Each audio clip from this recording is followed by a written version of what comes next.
Hello friends, आज हम बात करेंगे मैग्नेटिक लॉरेंज फोर्स के बारे में। ठीक है, किसी चार्ज को मैग्नेटिक फील्ड में जब एंटर कराया जाता है तो उस पर कितना फोर्स लगता है वो हम मैग्नेटिक लॉरेंज फोर्स से निकालते हैं। ये सब सारे एक्सपेरिमेंटली है ना, तो इनका कोई डेरिवेशन नहीं है। ठीक है, जो एक्सपेरिमेंटल प्रूफ होते हैं उनका डेरिवेशन नहीं होता। ठीक है, देखो हुआ क्या कि सबसे पहले हमको ना इलेक्ट्रिक फील्ड से पहले हमको किसकी जानकारी थी, मैग्नेटिक फील्ड की। ठीक है, इलेक्ट्रिक फील्ड से पहले हमको किसकी जानकारी थी, मैग्नेटिक फील्ड की। तो हुआ क्या कि एक साइंटिस्ट थे जिनका नाम था ओरेस्टेड, है ना, वो लैब में एक एक्सपेरिमेंट कर रहे थे। ठीक, तो एक कंपस है ना, कंपस किसके बिहेवियर को शो करता है, मैग्नेटिक के बिहेवियर को शो करता है। ठीक है, तो एक गलती से क्या हुआ, करंट कैरिंग वायर, मतलब कोई एक्सपेरिमेंट कर रहे थे तो उस वायर में करंट फ्लो कर रहा था, तो अचानक उनका ध्यान गया कि जो कंपस था वो क्या हो गया, डिफ्लेक्ट हो गया। तो कंपस का डिफ्लेक्ट होना ये इस बात को बताता है कि उसके आसपास कहीं ना कहीं मैग्नेटिक फील्ड होगी। तो मैग्नेटिक फील्ड आया कहाँ से, वही करंट कैरिंग वायर से आया था। तो ये सबसे पहले किसने देखा था, ओरेस्टेड ने। तो ओरेस्टेड ने बताया कि कहीं पर भी अगर कोई करंट कैरिंग वायर है तो उसके आसपास क्या होगा, मैग्नेटिक फील्ड जनरेट होगा। ठीक है, फील्ड के बारे में कैलकुलेशन बाद में देखा जाएगा, पहले हम लोग फोर्स को पढ़ते हैं। जैसे हम लोग कूलम्ब्स लॉ में पढ़े थे, पहले फोर्स को पढ़ते थे, फील्ड को बाद में पढ़ते थे। तो वैसे यहाँ पर क्या होगा, पहले फोर्स को पढ़ते, फील्ड को बाद में पढ़ते हैं। ठीक है, तो जब भी किसी चार्ज पार्टिकल को मैग्नेटिक फील्ड में आप एंटर कराओगे, है ना, तो उस चार्ज पार्टिकल पर फोर्स आप किसकी मदद से निकालोगे, मैग्नेटिक लॉरेंज फोर्स की मदद से निकालोगे। ठीक है, तो उनका स्टेटमेंट थोड़ा सा देखो। जैसे मान लो यहाँ पर कोई मैग्नेटिक फील्ड एग्जिस्ट कर रहा है ना, अच्छा, क्रॉस पर ध्यान रखना, अगर क्रॉस लिखा है तो मैग्नेटिक फील्ड किधर है, into the plane of paper, है ना, ये मैग्नेटिक फील्ड है क्रॉस। आपको बार बार क्रॉस बनाने की जरूरत नहीं, एक ही बार क्रॉस बना के ऐसे बना दो तो एग्जामिनर समझ जाएगा कि हाँ मैग्नेटिक फील्ड किधर की तरफ एग्जिस्ट कर रहा है, into the plane of paper. ठीक, तो ये कुछ ऐसा क्रॉस है। अब यहाँ पर हम क्या करते हैं, किसी चार्ज पार्टिकल को एंटर करा रहे हैं ना। ठीक, किसी चार्ज पार्टिकल को एंटर करा रहे हैं, ये मान लो ऐसे एंटर करा दिया। ठीक, चार्ज का मैग्नीट्यूड Q है और ये वेलोसिटी V है। ठीक, अच्छा, इस केस में थोड़ा सा ध्यान रखना, जो मैग्नेटिक फील्ड और वेलोसिटी के बीच एंगल 90 डिग्री है। ठीक है, अच्छा रुको, मैं डायग्राम ही ऐसा बना देता हूँ जिससे कोई कन्फ्यूजन ही ना हो ना, बिल्कुल बेसिक से।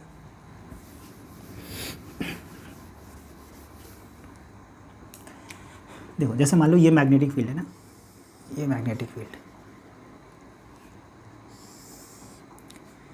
ठीक, और मैग्नेटिक फील्ड की ताकत कितनी है, मान लो B। ठीक, और ये इधर की तरफ। ठीक, और इसमें एक चार्ज पार्टिकल है। ठीक, चार्ज Q, मास M। इसको हम क्या करते हैं, मैग्नेटिक फील्ड से थीटा एंगल बनाकर इसको प्रोजेक्ट कर रहे हैं ना, मैग्नेटिक फील्ड से थीटा एंगल बनाकर इसको प्रोजेक्ट किया जा रहा है। तो इस चार्ज पार्टिकल पर, ठीक, जो मैग्नेटिक फील्ड फोर्स लगाएगी उसका जो एक्सप्रेशन होगा वो F बराबर होगा, चूँकि वेक्टर फॉर्म में लिख रहे हैं तो ये हो जाएगा QV क्रॉस B। ठीक, तो जब भी किसी चार्ज पार्टिकल को हम लोग मैग्नेटिक फील्ड में एंटर कराएंगे उस पर फोर्स कितना लगेगा, QV क्रॉस B। ठीक, अब इसमें कुछ स्पेशल पॉइंट है वो हम देख लेते हैं ना। जैसे यहाँ पर देखो जब इसका आप मैग्नीट्यूड फॉर्म में आप लिखोगे तो ये Q हो जाएगा B और क्या हो जाएगा, साइन थीटा। ठीक है, ये इसका मैग्नीट्यूड फॉर्मेट है। अब यहाँ पर जो थीटा है ना, वो थीटा क्या है, वेलोसिटी और मैग्नेटिक फील्ड के बीच का एंगल है। थीटा क्या है, मैग्नेटिक फील्ड और वेलोसिटी के बीच का एंगल है। ठीक, ध्यान रखना, theta is the angle between, ठीक, B vector and velocity vector. ठीक है, अब इसमें कुछ बातें देखो डायरेक्टली हमको समझ जानी चाहिए। सोचो अगर मान लो चार्ज पार्टिकल के पास अगर कोई स्पीड वगैरह नहीं होती, यहाँ पर अगर ऐसा माने, इसको केस नंबर 1 अगर देखा जाए, तो अगर मान लो चार्ज पार्टिकल के पास कोई स्पीड अगर नहीं होगी तो मैग्नेटिक फील्ड कोई फोर्स नहीं लगाएगा, इस बात का ध्यान रखना है। ठीक, तो जिस चार्ज को आप एंटर करा रहे हो मैग्नेटिक फील्ड में उसके पास क्या होनी चाहिए, स्पीड का होना बहुत ज़रूरी है। स्पीड नहीं होगा तो उस पर कोई फोर्स नहीं लगेगा। ठीक, ये बात समझ में आ गई। अगर केस B अगर आप देखा जाए, ठीक, ध्यान रखना, यहाँ पे V 0 है ना। अब यहाँ पे मान लो V नॉन ज़ीरो है। ठीक, ये दूसरा केस ले रहे हैं ना, इसमें V क्या है, नॉन ज़ीरो। अब V नॉन ज़ीरो है लेकिन कंडीशन का जो थीटा है वो 0 है। ठीक, या फिर दोनों एक साथ ही कर लिया जाए, 0 या फिर 180, यानी चार्ज पार्टिकल को मैग्नेटिक फील्ड के पैरेलल या एंटी पैरेलल अगर आप प्रोजेक्ट कर दोगे, ठीक, तो इस केस में भी क्या होगा, मैग्नेटिक फील्ड चार्ज पार्टिकल पर कोई फोर्स नहीं लगाएगा। ठीक है, तो चार्ज पार्टिकल जैसे चल रहा है वैसे ही चलता रहेगा। तो इस केस में अगर आपसे कोई पाथ अगर पूछ ले तो पाथ कैसा हो जाएगा, बोलो, स्ट्रेट लाइन। ठीक, तो कब कब मैग्नेटिक फील्ड चार्ज पार्टिकल पर फोर्स नहीं लगाएगा, एक तो पहली बात चार्ज पार्टिकल के पास स्पीड होनी ज़रूरी है, और स्पीड ही होना काफ़ी नहीं है, चार्ज पार्टिकल को मैग्नेटिक फील्ड के पैरेलल या एंटी पैरेलल आप उसको प्रोजेक्ट नहीं कर सकते। आई थिंक ये दोनों बातें समझ में आ गई। और इस केस में पाथ कैसा हो जाएगा, स्ट्रेट लाइन। दोनों केस क्लियर है। ठीक, तीसरे केस पर चला जाए।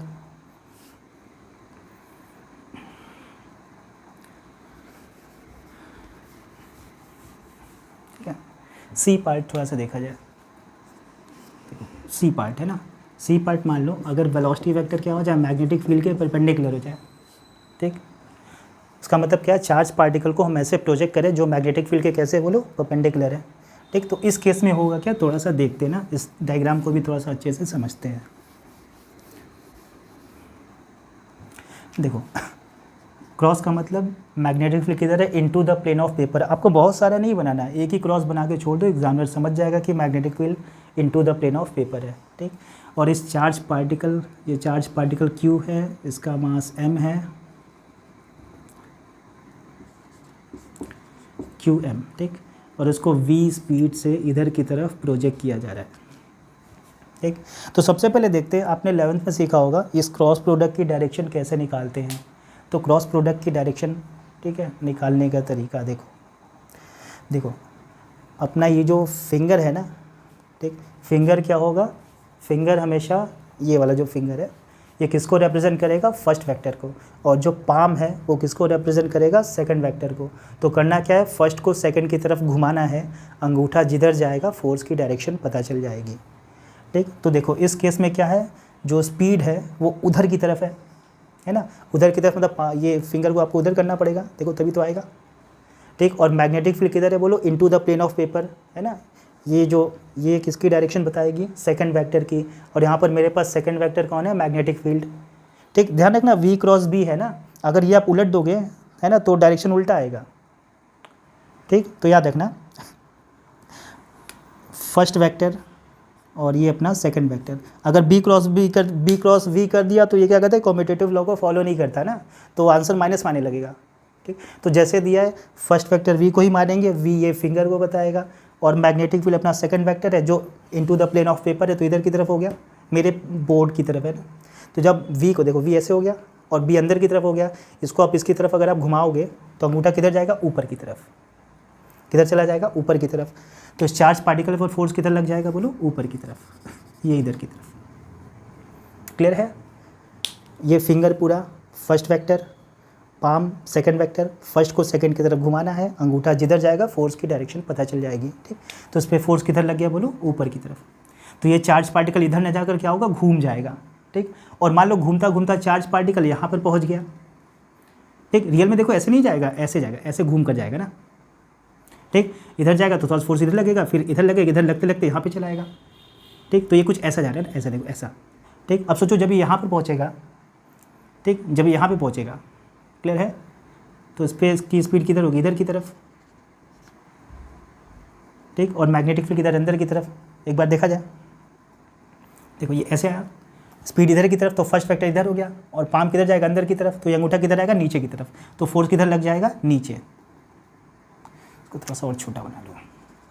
ठीक, इस पर फोर्स किधर लग जाएगा, नीचे, है ना। तो उसका पाथ कैसा हो जाएगा बोलो, सर्कुलर। ठीक, तो जब भी क्या करते हैं, किसी चार्ज पार्टिकल को मैग्नेटिक फील्ड में परपेंडिकुलरली एंटर कराएंगे तो पाथ कैसा हो जाएगा बोलो, सर्कुलर। और सर्कुलर कैसा, यूनिफॉर्म सर्कुलर मोशन ना, क्योंकि इसकी डायरेक्शन इसका मैग्नीट्यूड नहीं चेंज होगा। मैग्नेटिक फील्ड क्या करती है, चार्ज पार्टिकल है ना, मैग्नेटिक फील्ड करेगी क्या, चार्ज पार्टिकल के वेलोसिटी के मैग्नीट्यूड को चेंज नहीं करती, सिर्फ किसको चेंज करती है, डायरेक्शन को। ठीक, तो यहाँ पर पूरे मोशन के दौरान, सर्कुलर मोशन के दौरान स्पीड क्या रहेगा, कांस्टेंट रहेगा, स्पीड कांस्टेंट रहेगा, लेकिन वेलोसिटी चेंज होगी। क्यों चेंज होगी, क्योंकि उसका डायरेक्शन लगातार चेंज हो रहा है। ठीक है, तो इस केस में क्या होगा बोलो, वेलोसिटी का डायरेक्शन लगातार चेंज होगा। ठीक, मैग्नीट्यूड चेंज नहीं होगा। तो यहाँ पर ऐसे बोल सकते हैं, जो वेलोसिटी ये है, ठीक, ये क्या रहने वाला है बोलो, कांस्टेंट। और ये अगर कांस्टेंट होगा तो काइनेटिक एनर्जी भी जाहिर सी बात है क्या रहेगी बोलो, कांस्टेंट रहेगी। ठीक, सिर्फ और सिर्फ क्या चेंज होगा बोलो, वेलोसिटी, ये चेंज हो जाएगा। ठीक, और पाथ कैसा हो जाएगा, पाथ ध्यान रखना है, पाथ बनेगा uniform circular motion, uniform circular motion. I think दोनों पाथ क्लियर हो गया। ठीक, तो फिर से एक बार समझ लिया जाए। जब भी क्या करना है, चार्ज पार्टिकल को मैग्नेटिक फील्ड में एंटर कराओगे फोर्स लगेगा, कब कब फोर्स नहीं लगेगा, चार्ज पार्टिकल के पास कोई स्पीड नहीं रहेगी, फोर्स नहीं लगेगा, ठीक। थीटा या चार्ज पार्टिकल को मैग्नेटिक फील्ड के पैरेलल एंटी पैरेलल प्रोजेक्ट करोगे तभी कोई फोर्स नहीं लगेगा, और अगर आप परपेंडिकुलर प्रोजेक्ट कर रहे हो तब क्या लगेगा, फोर्स लगेगा, और फोर्स कैसा लगेगा, मैक्सिमम लगेगा, कैसा लगेगा, मैक्सिमम। तो उस फोर्स के कारण इसका पाथ कैसा हो जाएगा बोलो, सर्कुलर। सर्कुलर में भी कैसा, यूनिफॉर्म सर्कुलर मोशन। यहाँ पर जो फोर्स की अगर हम बात करते हैं, फोर्स क्या लगेगा बोलो, मैक्सिमम, और उसकी वैल्यू कितनी होगी, QVB, ठीक। इतनी बातें याद रखनी है, बाकी इसको डिटेल में और पढ़ेंगे। आई थिंक यहाँ तक बात समझ में आ गई, ठीक। तो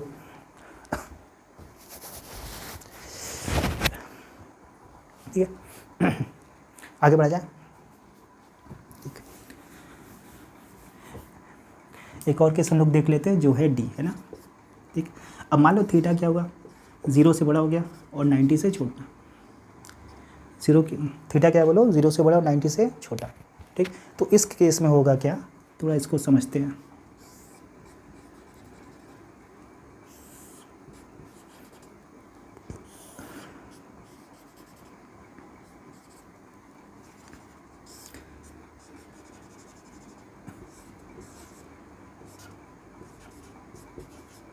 ठीक है यार, मान के चले एक्यूट एंगल है ना, ठीक, ये एक्यूट एंगल है। अब सोचो इस केस में होगा क्या, ठीक है। अभी क्या हो रहा है, जो वेलोसिटी है वो मैग्नेटिक फील्ड से कुछ एंगल सबटेंड कर रहा है ना, 0, 180 या फिर 90 वाला केस नहीं है, उससे तो कुछ अलग है, ठीक। मान के चल रहे अभी एक्यूट एंगल है, ठीक है। तो करेंगे क्या, देखो वेलोसिटी के कॉम्पोनेंट कर लो, तो एक वेलोसिटी का इधर कॉम्पोनेंट आ जाएगा, इधर वाला कॉम्पोनेंट क्या हो जाएगा बोलो, V cos थीटा, और एक परपेंडिकुलर आ जाएगा, परपेंडिकुलर क्या हो जाएगा, V sin थीटा, ठीक। अब ये बताओ जो V cos थीटा है क्या मैग्नेटिक फील्ड के पैरेलल है क्या, V cos theta magnetic field के पैरेलल है, ठीक। तो ये जो मैग्नेटिक फील्ड है ये V cos थीटा का कुछ नहीं करेगा, है ना, मैग्नेटिक फील्ड क्या करेगा, V cos थीटा का कुछ नहीं करेगा, और V sin थीटा देखो मैग्नेटिक फील्ड के परपेंडिकुलर है, ठीक। तो ये क्या करे, इसकी वजह से क्या होगा, सर्कल में घूमेगा, कैसे घूमेगा, सर्कल में, ठीक। तो हमेशा याद रखो इसको, अगर और अच्छे से सर्कल को समझा जाए तो जब भी पार्टिकल सर्कुलर मोशन करेगा तो हमें ऐसी वेलोसिटी ढूंढनी पड़ेगी जो मैग्नेटिक फील्ड के क्या हो, ऐसा स्पीड ढूंढना पड़ेगा जो मैग्नेटिक फील्ड के क्या हो बोलो, परपेंडिकुलर हो, जो मैग्नेटिक फील्ड के क्या हो बोलो, परपेंडिकुलर, वो इसको क्या कराएगा, सर्कल कराएगा।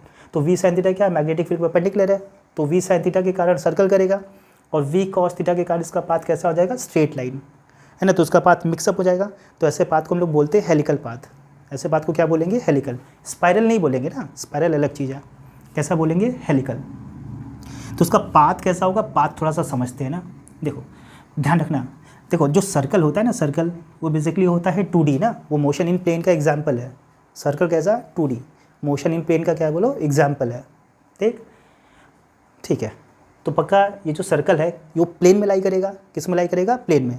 तो किस प्लेन में लाई करेगा उसको हम लोग थोड़ा सा समझते हैं। जैसे यहाँ पर देखो मैग्नेटिक फील्ड किधर है बोलो, -k की तरफ है, मैग्नेटिक फील्ड किधर बोलो, नेगेटिव Z के डायरेक्शन में, ऐसा समझ लो। तो जो सर्कल का प्लेन होगा वो हमेशा मैग्नेटिक फील्ड के परपेंडिकुलर आएगा, जो सर्कल का प्लेन होगा वो हमेशा मैग्नेटिक फील्ड के कैसे आएगा बोलो, परपेंडिकुलर। जैसे यहाँ पर ये मान लो -k या Z डायरेक्शन में लाई करा है, नेगेटिव Z में, तो उसका सर्कल का प्लेन किस में आएगा, XY में आएगा। तो सर्कल का प्लेन हमेशा मैग्नेटिक फील्ड के परपेंडिकुलर होगा, इस बात को याद रखना है, ठीक। तो यहाँ पर इसका पाथ बनाते हैं। देखिए यहाँ पर अगर इसको इधर वाले को अगर हम X डायरेक्शन माने, ठीक, और इधर वाले को अगर हम Y डायरेक्शन माने, ठीक, तो यहाँ पर मैग्नेटिक फील्ड किधर एग्जिस्ट कर रही है बोलो, X की तरफ। मैग्नेटिक फील्ड किधर एग्जिस्ट कर रही है बोलो, X की तरफ। तो जो सर्कल का प्लेन आएगा वो पक्का YZ में आएगा, किधर आएगा, YZ में। सर्कल का प्लेन हमेशा मैग्नेटिक फील्ड के परपेंडिकुलर होता है, तो उसका पाथ देखो कुछ ऐसा बनेगा, स्ट्रेट भी चलेगा, घूमेगा भी, तो उसका पाथ कुछ ऐसा हो जाएगा, ठीक है। इस पाथ को हम लोग बोलते हैं हेलिकल। ये कैसा पाथ हो जाएगा बोलो, हेलिकल, ये हेलिकल पाथ हो गया। अच्छा, हेलिकल में भी बातें याद रखनी है, जब ये हेलिकल पाथ बनेगा तो V cos थीटा, ध्यान सुना, तो जो एक सर्कल घूमेगा और जो दूसरा सर्कल होगा इसके बीच की दूरी को हम लोग बोलते हैं पिच, है ना। स्क्रू देखा है ना, स्क्रू में जो ग्रूव कटे होते हैं ना, ठीक है, तो दो चूड़ियों के बीच की दूरी को क्या बोलते हैं, पिच। तो वैसे यहाँ पर देखो ये जो दो सर्कल है इसके बीच की दूरी क्या कहलाती है बोलो, पिच। इसको हम लोग पिच कहते हैं, PITCH, यानी दो सर्कल के बीच का डिस्टेंस क्या हो जाएगा, पिच, ठीक। तो जब भी पार्टिकल, या ध्यान रखना, जब भी पार्टिकल ये इस कंडीशन को फॉलो करेगा तो पाथ कैसा होगा, हेलिकल होगा। हेलिकल भी कैसा होगा, यूनिफॉर्म पिच होगा ना। क्योंकि इधर कोई फोर्स नहीं है, इधर वेलोसिटी क्या है, कांस्टेंट है, तो v cos थीटा हर जगह क्या होगा, कांस्टेंट होगा, तो ये दूरी हमेशा क्या रहेगी बोलो, फिक्स रहेगी। तो हेलिकल पाथ होगा with uniform pitch, with uniform pitch. I think ये बातें तुम्हें समझ में आ गई, ठीक।